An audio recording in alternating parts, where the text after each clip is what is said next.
ये कहानी के लेखक हैं सोनिया सैनी। रात के अंधेरे में कुछ गांव वाले दबे पांव किसी के घर में घुसते हैं। अंदर एक लड़की बैठी थी। उसके बाल बिखरे थे और सामने एक हवन कुंड जल रहा था। उसके पास एक तस्वीर भी थी जिसमें गांव के प्रधान का बेटा बहू थे। यह देखो, इसे रंगे हाथों पकड़ लिया है हमने। यह काला जादू करने वाली डायन है। इसने मेरे बेटे बहू को खा लिया है। और इसके काले जादू के चक्कर में हमारे कितने जानवरों की बलि चढ़ाई है इस डायन ने। अरे इसे मार डालो। इतना कहकर प्रधान दंदनाते हुए उस झोपड़ी में घुस जाता है और बाकी गांव वाले बाहर ही रह जाते हैं। प्रधान को घर के अंदर देख वो हवन कुंड में आहुति देना रोक देती है और कुछ मंत्र बुदबुदाने लगती है। तभी अचानक कमरे का दरवाजा बंद हो जाता है। बचाओ, मुझे यहाँ से बाहर निकालो। यह डायन मुझे मार डालेगी। बचाओ। अच्छा हुआ तो खुद ही चला आया। अब बस तू बचा है। तुझे मारकर मेरा बदला पूरा होगा। काली ने कुछ मंत्र पढ़े और तभी प्रधान के गले पर निशान पड़ने लगे, जैसे किसी ने उसका गला दबा रखा हो। वो हवन कुंड की तरफ खींचा चला आया। बाहर गांव वाले जोर जोर से दरवाजा पीट रहे थे। बच्चे प्रधान की सांस टूटने ही वाली थी। तभी दरवाजा जोर से टूट जाता है और एक बूढ़ा तांत्रिक अंदर घुस आता है। वो काली के ऊपर मंत्र उच्चारित पानी डालता है और काली तड़पने लगती है। बस बहुत हुआ तेरा तमाशा। काली का कमजोर पड़ते ही गांव वाले उस कमरे को पेट्रोल छिड़काकर आग लगा देते हैं। ये मत समझना तुमने मुझे खत्म कर दिया है। मैं लौट कर आऊंगी और इस गांव के लिए काल बनूंगी। याद रखना, मैं लौटूंगी जरूर। आज के दिन बरसों बीत गए थे। फुलवा गांव अब पूरी तरह से बदल चुका था। कब्रिस्तान गांव से बाहर जा चुका था और अब खाली पड़ी जमीनों पर मकान बनने लगे थे। शहर में रहने वाले किशोर लाल अपने इकलौते बेटे की मौत के बाद शांति की तलाश में फुलवा में अपना मकान बनवा कर रहने आते हैं। ये नए घर में उनका दूसरा दिन था। रात के ठीक 3 बजे अचानक से सरला की आंख कुछ गिरने से खुलती है और वो देखती है कि दरवाजे के दूसरी तरफ आंगन में कोई खड़ा था। कोई ऐसा जिसके पैरों में पायल थी। ये इतनी रात को कौन है? सुनिए ना, सुनिए, उठिए, घर में कोई है। आपने दरवाजा अच्छे से बंद किया था ना? परछाई कुछ पल सरला के दरवाजे तक रुककर आंगन में आगे बढ़ने लगती है। सरला धीरे से उठकर खिड़की से बाहर देखती है। ये क्या, मैंने किसी को देखा तो था। क्या मेरा वहम था? अभी तो यहाँ कोई था। पायल की आवाज भी सुनाई दी थी। अचानक सरला को आंगन में दूसरी ओर किसी औरत की परछाई खड़ी दिखती है जिसकी लाल आंखें थी। वो हाथ के इशारे से सरला को अपनी ओर बुलाती है और तभी उसे अपने चारों ओर आग नजर आती है। आग, आग, बचाओ, कोई है, बचाओ। किशोर झटके से चौंक कर उठता है और बगल में लेटी सरला को उठाता है। क्या हुआ सरला? अब तुम चिल्लाई क्यों? सब ठीक तो है ना? क्या? ये सपना था क्या? दिन निकल आया था लेकिन सरला के दिमाग पर कल रात का सपना अभी भी हावी था।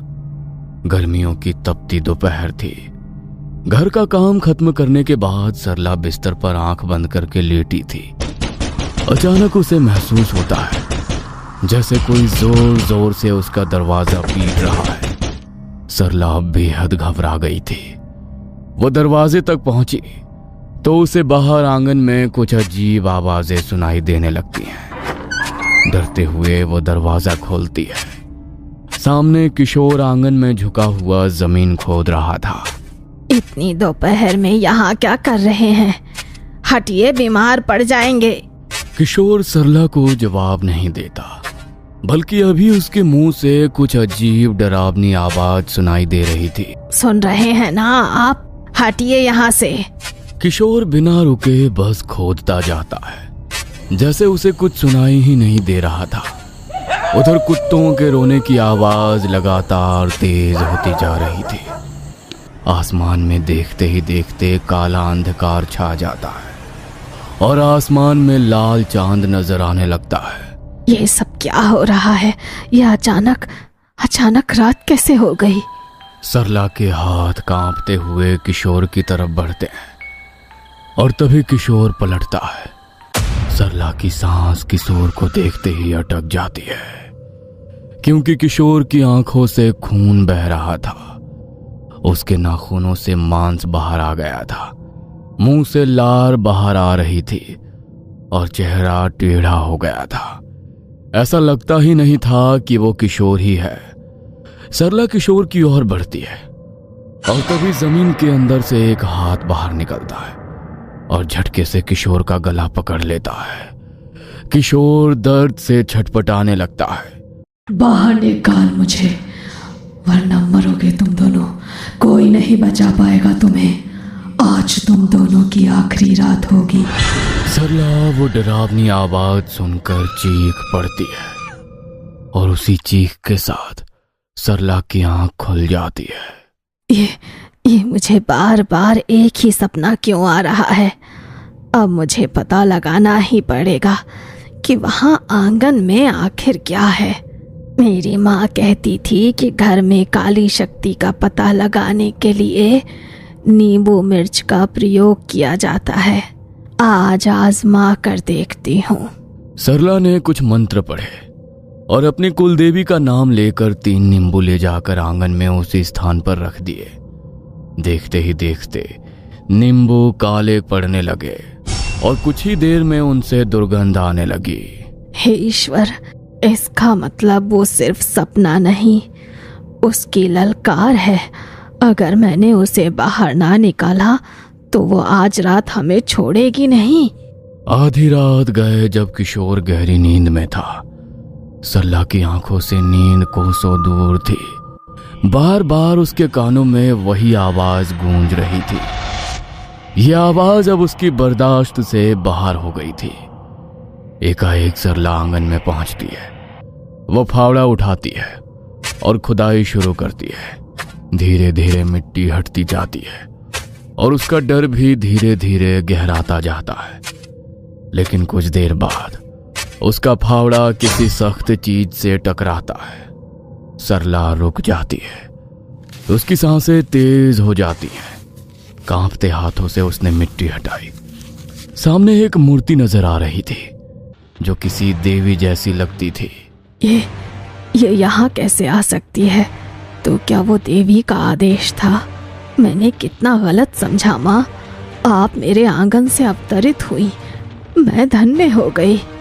उसके हाथ अपने आप आगे बढ़ते हैं और जैसे ही वो मूर्ति को उठाती है, अचानक से आसमान में काले बादल छा जाते हैं। मूर्ति से धीरे धीरे काला धुआं निकलने लगता है और पल भर में उसके शरीर के अंदर समा जाता है। सरला चीखना तो चाहती है, लेकिन उसकी आवाज ही नहीं निकलती है। अचानक से उसकी आंखें लाल हो जाती हैं और चेहरे पर एक अजीब सी मुस्कान आ जाती है। कुछ ही पलों में सब कुछ शांत हो जाता है। आसमान फिर से सामान्य हो गया था। हवा भी रुक जाती है। सरला अपने कुबड़ को संभालते हुए खड़ी होती है और मूर्ति को लेकर घर के अंदर चली जाती है। अगले दिन। आज कुछ तुम ज्यादा ही चुप हो। कुछ हुआ है क्या? नहीं, मुझे क्या होगा? सरला धीरे से मूर्ति की तरफ देखती है। उसकी आंखों में हल्की लाल चमक थी। ये मूर्ति, ये कुछ अजीब नहीं है? किस देवी की है? किशोर मूर्ति की ओर हाथ बढ़ाता है, लेकिन सरला उसका हाथ झटक देती है। दूर रहो, खबरदार जो इसके पास भी आए। सरला, ये तुम्हें क्या हो रहा है? कुछ नहीं, बस तुम अपना काम करो। मुझे इस मूर्ति के साथ अजीब सी शांति मिल रही है, जैसे कुछ खोया हुआ मिल गया हो। चलो, कुछ तो मिला तुझे जिससे तेरी तकलीफ कम हो जाए। किशोर कमरे से बाहर निकल गया था और इधर सरला मूर्ति को एकटक देखती ही जा रही थी। क्या कहा? तुम्हें भूख लगी है? भूख चाहिए? ठीक है।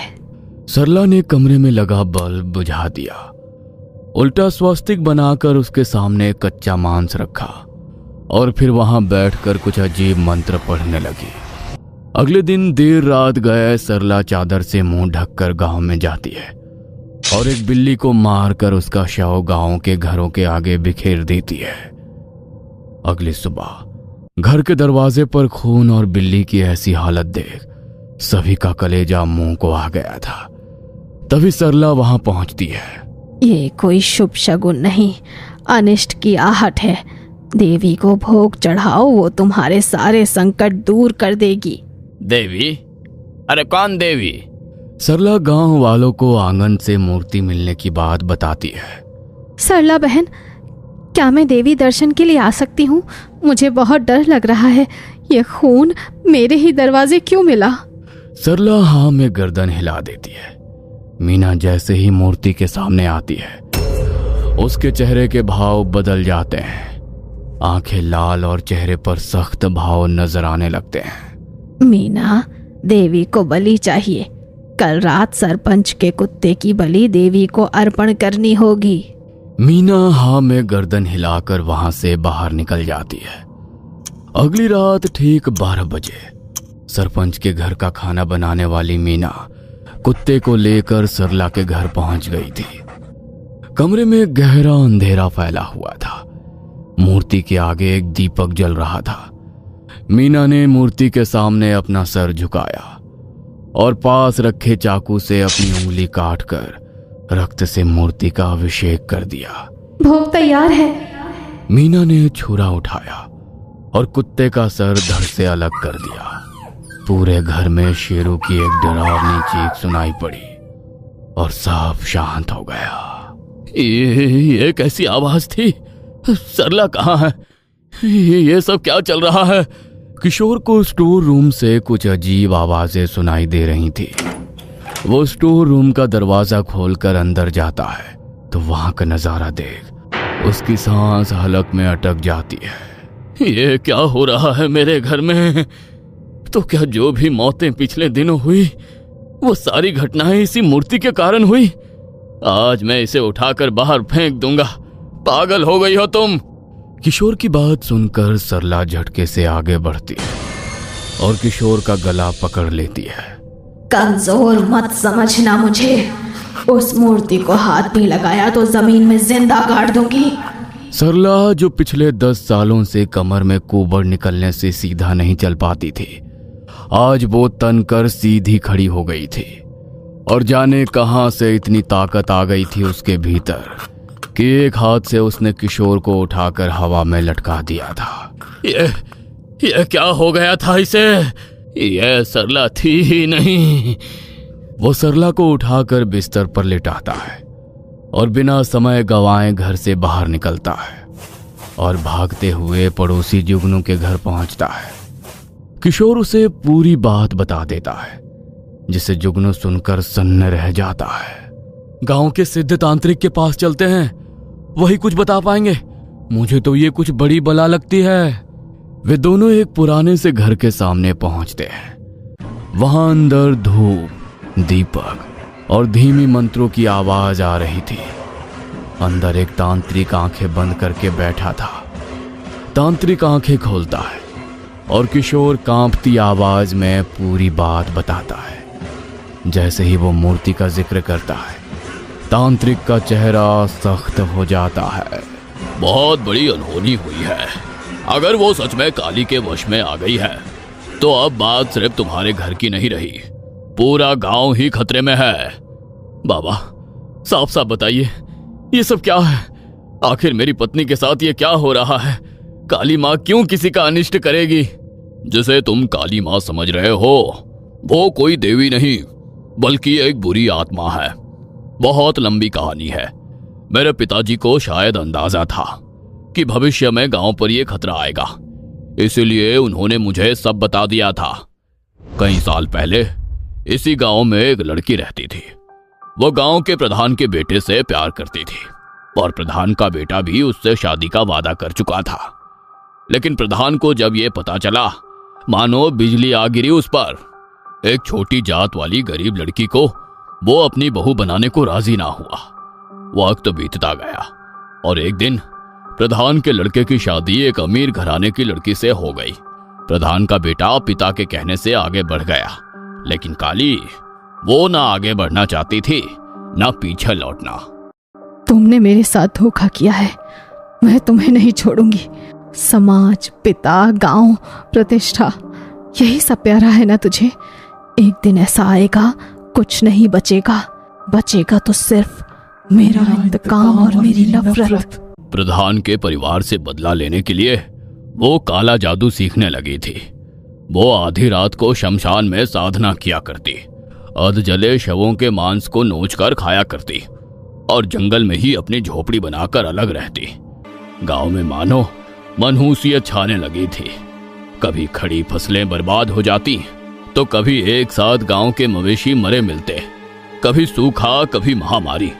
गांव वाले जानते थे कि गांव को काली की बुरी नजर लग गई है, लेकिन उसके काले जादू से सभी घबराने लगे थे।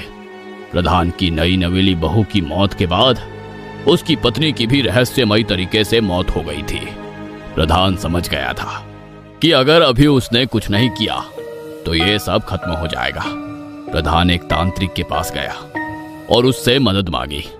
तांत्रिक के बताए अनुसार प्रधान गांव वालों को लेकर अमावस्या की रात शमशान पहुंचता है और उसे जलाकर खत्म कर देता है। प्रधान को लगा था ये कहानी वहीं खत्म हो गई, लेकिन अपने तंत्र के बल पर उसने खुद को बहुत ताकतवर बना दिया था। एक रात प्रधान का बेटा जोर जोर से चीखने लगता है। मुझे माफ कर दे काली, मैंने तुझे धोखा दिया। ठीक है, मैं खुद को सजा देने को तैयार हूँ। प्रधान का बेटा चीख चीख कर रो रहा था और सामने देखकर हाथ जोड़ जोड़ कर माफी मांग रहा था। होश में आ, अरे कोई नहीं है वहाँ। इससे पहले कि प्रधान कुछ कर पाता, उसका बेटा चाकू से अपने हाथों की नस काट लेता है और उसकी मौत हो जाती है। मरकर भी पीछा नहीं छोड़ रही है वो। अरे ना जाने ये सब कैसे रुकेगा। इसके बाद तांत्रिक एक उपाय बताता है जिसमें वो काली की राख से एक मूर्ति बनाता है और उसकी आत्मा को मंत्रों की शक्ति से मूर्ति में कैद कर देता है और उसे गांव के बाहर कब्रिस्तान के पास की जमीन में गाड़ देता है। मतलब हमने उसी जगह घर बना लिया और वो मूर्ति, हाँ वही है काली की मूर्ति। तीनों जल्दी जल्दी घर पहुंचते हैं। घर के अंदर अजीब सन्नाटा था और सरला बीच कमरे में बैठी थी। उसके पास एक बकरी बंधी थी जो दर्द से तड़प रही थी। सरला धीरे धीरे कुछ बुदबुदा रही थी और बलि की तैयारी कर रही थी। तांत्रिक धीरे से उसकी तरफ बढ़ता है। वहीं रुक जा। सरला धीरे धीरे आंखें खोलती है और इस बार उसकी आंखें पूरी तरह लाल थी। अचानक से हवा तेज हो जाती है और दरवाजे अपने आप बंद हो जाते हैं। यह देखकर तांत्रिक जोर जोर से मंत्र पढ़ने लगता है, लेकिन सरला पर कोई असर नहीं था और वो जोर जोर से हंसने लगती है। मुझे फिर से कैद करने आए हो। तेरे बाप ने भी मुझे एक बार कैद किया था, लेकिन इस बार मैं नहीं हारूंगी। वो हाथ उठाती है और तांत्रिक दूर जा गिरता है। किशोर तेज कदमों से सरला की तरफ बढ़ता है। सरला, खुद को संभालो, यह कोई बुरी शक्ति है। लेकिन अगले ही पल सरला फिर से उसका गला पकड़ लेती है। सरला किशोर को उठाकर दूर पटक देती है। उसका सर दीवार से टकराता है और उसकी मौत हो जाती है। तांत्रिक फिर से उठकर खड़ा होता है और मंत्र पढ़ने लगता है। अब यहाँ सिर्फ शैतान की पूजा होगी। कोई भगवान इस गांव को नहीं बचा सकता। तांत्रिक लगातार मंत्र पढ़ता जा रहा था। सरला उन मंत्रों के कारण अपने कानों पर हाथ रख लेती है। उसके कान और मुंह से खून बहने लगा था, लेकिन तांत्रिक अभी भी मंत्र पढ़ रहा था। बंद कर ये सब, बंद कर। अचानक काली की आत्मा सरला के शरीर से बाहर आ जाती है। सरला बेजान सी होकर दर्द में कराहने लगती है। काली अपनी पूरी ताकत से तांत्रिक के शरीर को किसी रबर की गुड़िया की तरह मरोड़ रही थी और वो अपनी जान की परवाह किए बगैर मंत्र पढ़ता जा रहा था। ये सब मेरे कारण शुरू हुआ था, मुझे ही खत्म करना होगा। सरला घिसटते हुए मूर्ति तक जाती है और मूर्ति को लेकर अग्निकुंड में कूद जाती है। भयंकर चीखों से पूरा घर गूंज उठता है और कुछ ही पलों में सब कुछ शांत हो जाता है।